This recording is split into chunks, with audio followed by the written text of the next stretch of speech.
ಅದೇ ಇವತ್ತು ನಾನು ಬಿಜಾಪುರದ KDP ಸಭೆ ನಾಳೆ ಇರೋವಂಥದ್ದು ಏನಿದೆ ಅದಕ್ಕೆ ಹೊರಟಿದ್ದೆ. ಟೋಲ್ನಲ್ಲಿ ನನ್ನನ್ನು ನಿಲ್ಲಿಸಿ ಆ ಪಾಸನ್ನು ಕೊಡಿ ಅಂತ ಕೇಳಿದ್ರು. ನಮ್ಮ ಸಂಬಂಧಪಟ್ಟಂಥ ಡ್ರೈವರು ಅದನ್ನು ಪಾಸ್ ಕೊಟ್ಟು ಸಾಹೇಬ್ರಿದ್ದಾರೆ ಅಂತ ಹೇಳಿದ್ರು. ಸಾಹೇಬ್ರಿದ್ದಾರೆ ಅನ್ನೋವಂಥದ್ದಕ್ಕೆ ಅವರ ಐಡೆಂಟಿಟಿ ಪಾಸ್ ಕೊಡಿ ಮತ್ತು ಅವರೇನೇ MLC ಅನ್ನೋ ರೀತಿ ನನಗೆ ಕೇಳಿದ್ರು. ಅದು ಸರಿ ಇಲ್ಲ ಅಂತ ನನಗನ್ನಿಸ್ತು.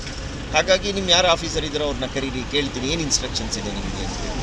ಸಂಬಂಧಪಟ್ಟಂಥ ಇನ್ಸ್ಟ್ರಕ್ಷನ್ಸ್ ಆ ರೀತಿ ಇದ್ದರೆ ನಾನು ಅದನ್ನು ನೋಡಿ ಅದ್ರ ರೀತಿಯಲ್ಲಿ ನಡ್ಕೋತೀನಿ ಅನ್ನೋಂಥದ್ದು.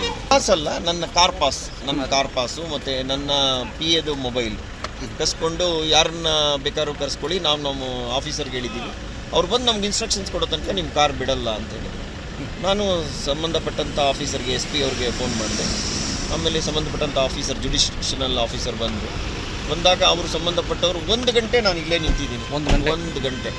ಒಂದು ಗಂಟೆ ಆದಮೇಲೆ ಅವ್ರು ಬಂದು ಸಾರಿ ಕೇಳಿ ರೀತಿ ಆಗಿದೆ, ನಮ್ಮ ಸ್ಟಾಫ್ ನಡ್ಕೊಂಡಂಥ ರೀತಿ ಕ್ಷಮೆ ಕೊಡಿ ಕೇಳಿ ಅಂತ.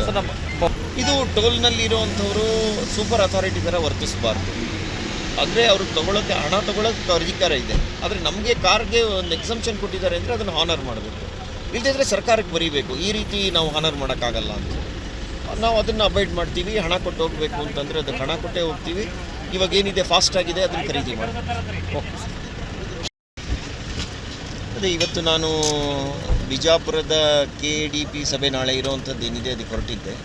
ಟೋಲ್ನಲ್ಲಿ ನನ್ನನ್ನು ನಿಲ್ಲಿಸಿ ಆ ಪಾಸನ್ನು ಕೊಡಿ ಅಂತ ಕೇಳಿದ್ರು. ನಮ್ಮ ಸಂಬಂಧಪಟ್ಟಂಥ ಡ್ರೈವರು ಅದನ್ನು ಪಾಸ್ ಕೊಟ್ಟು ಸಾಹೇಬ್ರಿದ್ದಾರೆ ಅಂತ ಹೇಳಿದ್ರು. ಸಾಹೇಬ್ರಿದ್ದಾರೆ ಅನ್ನೋವಂಥದ್ದಕ್ಕೆ ಅವರ ಐಡೆಂಟಿಟಿ ಪಾಸ್ ಕೊಡಿ ಮತ್ತು ಅವರೇನೇ MLC ಅನ್ನೋ ರೀತಿ ನನಗೆ ಕೇಳಿದ್ರು.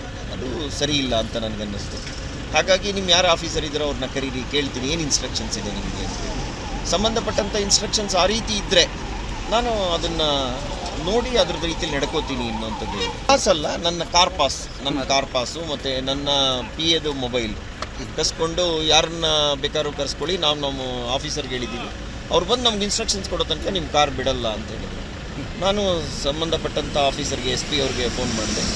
ಆಮೇಲೆ ಸಂಬಂಧಪಟ್ಟಂಥ ಆಫೀಸರ್ ಜುಡಿಷನಲ್ ಆಫೀಸರ್ ಬಂದಾಗ ಅವರು ಸಂಬಂಧಪಟ್ಟವರು 1 ಗಂಟೆ ನಾನು ಇಲ್ಲೇ ನಿಂತಿದ್ದೀನಿ. ಒಂದು ಗಂಟೆ ಆದಮೇಲೆ ಅವ್ರು ಬಂದು ಸಾರಿ ಕೇಳಿ ರೀತಿ ಆಗಿದೆ, ನಮ್ಮ ಸ್ಟಾಫ್ ನಡ್ಕೊಂಡಂಥ ರೀತಿ ಕ್ಷಮೆ ಕೊಡಿ ಕೇಳಿ ಅಂತ. ಇದು ಟೋಲ್ನಲ್ಲಿ ಇರೋವಂಥವ್ರು ಸೂಪರ್ ಅಥಾರಿಟಿ ಥರ ವರ್ತಿಸಬಾರ್ದು. ಆದರೆ ಅವರು ಹಣ ತೊಗೊಳೋಕ್ಕೆ ಅಧಿಕಾರ ಇದೆ. ಆದರೆ ನಮಗೆ ಕಾರ್ಗೆ ಒಂದು ಎಕ್ಸಂಪ್ಷನ್ ಕೊಟ್ಟಿದ್ದಾರೆ ಅಂದರೆ ಅದನ್ನು ಹಾನರ್ ಮಾಡಬೇಕು. ಇಲ್ಲದಿದ್ದರೆ ಸರ್ಕಾರಕ್ಕೆ ಬರೀಬೇಕು, ಈ ರೀತಿ ನಾವು ಹಾನರ್ ಮಾಡೋಕ್ಕಾಗಲ್ಲ ಅಂತ. ನಾವು ಅದನ್ನು ಅವಾಯ್ಡ್ ಮಾಡ್ತೀವಿ. ಹಣ ಕೊಟ್ಟು ಹೋಗಬೇಕು ಅಂತಂದರೆ ಅದಕ್ಕೆ ಹಣ ಕೊಟ್ಟೇ ಹೋಗ್ತೀವಿ. ಇವಾಗ ಏನಿದೆ ಫಾಸ್ಟ್ ಆಗಿದೆ ಅದನ್ನು ಖರೀದಿ ಮಾಡ್ತೀವಿ.